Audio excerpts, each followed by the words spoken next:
That's me in 1942, September. Well, I joined in just around the middle of September in 1942. My birthday is the 25th of September, so I was a couple of weeks or so before I was 18. But at that particular time, when they were looking for ladies to join, they overlooked that, and so I was able to sign up.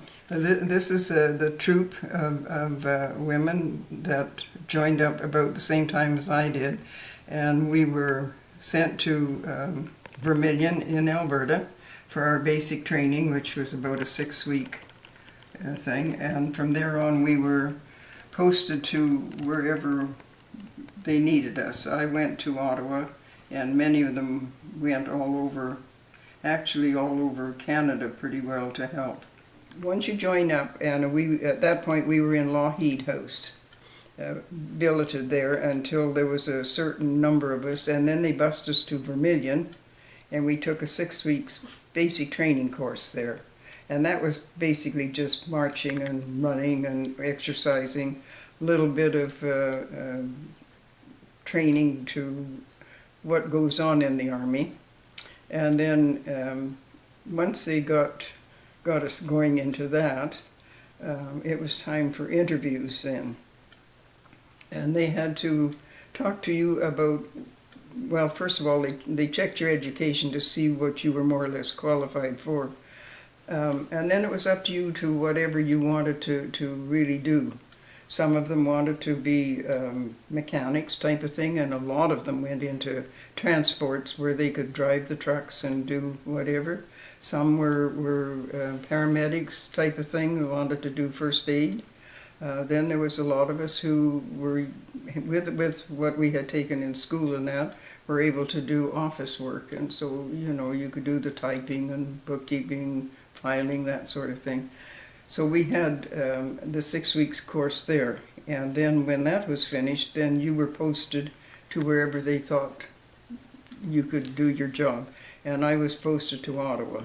I had a job waiting for me in the records department of National Defense, and there they could put you to work doing whatever they needed. And that particular place was where every day there was something. There was promotions, demotions, transfers, moves, whatever, and they recorded that every day. And so somebody had to type it up, and if you weren't typing it, you were proofing it, ready for printing, because it went out to all of the different places, you know, all through. So, and I did that for a year, and decided it was time to go home. Well, you were able to decide, or did they decide for you? Not really, but I talked to Dad, and Mom hadn't been very well, and he said, why don't you get a transfer? See if you can get a transfer and come back to Calgary and maybe get living out type of thing. So I applied, and they were quite willing to let me go back to Calgary. Yeah. So then when I got to Calgary, a good friend of ours, Major Allen, was in charge of the Provost Corps there. That's the military police. And so he said, well, he want me to go work for him. So you went and did that? So I went to work in his office with a couple other girls, and that was just typing up. The boys have to go out at night and do all of their whatever it is they do, and then they have to write a report in the morning.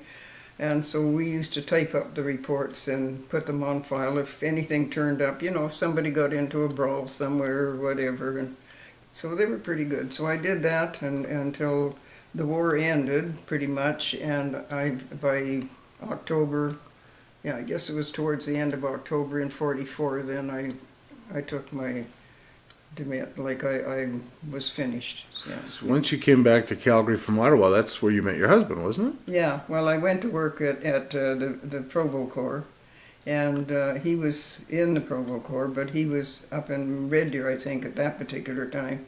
But Major Allen called him back into the office, or back into the group, because he needed more help there.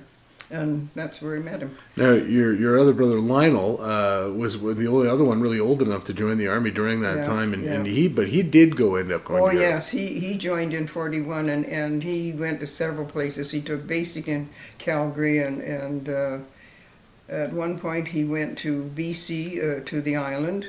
That's where he met his wife to be. And he took a special course there for something. I'm not sure what that was. And then the last time I remember, he was at Lake Megantic in Quebec. And I did see a picture of him in his heavy clothes skiing or something. But they were one of the last troops to go overseas, and he did go on cleanup. Yeah. Yeah, and then you didn't see him again for about 4 years. No, we didn't see him. Like 41, after he left Calgary and went to BC, from there on over to Quebec, and we never ever saw him until he came home in January 46. Yeah. This is a picture of my father, Sidney Skeet, and his oldest son, Lionel, in 1941, November the 11th.